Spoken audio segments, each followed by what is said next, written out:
Once you've installed Python, go to Command Prompt. There you create a folder in D drive, called tesenv.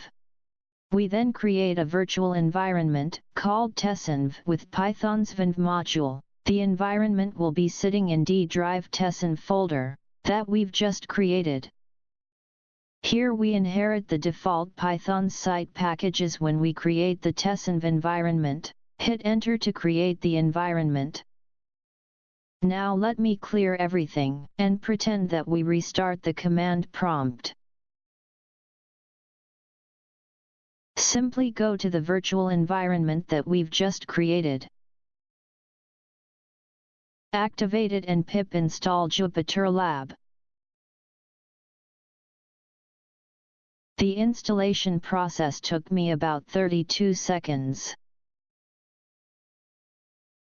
Usually, you might need to upgrade pip.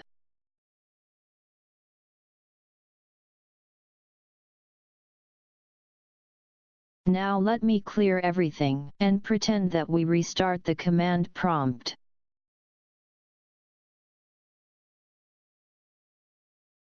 Go to the virtual environment and activate it.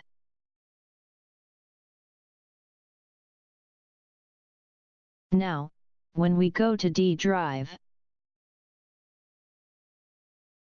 we will see the tesenv virtual environment folder. You can create a folder called JupyterLab to store the Jupyter notebook file. Navigate to the JupyterLab folder. Type JupyterLab and hit Enter to start using JupyterLab.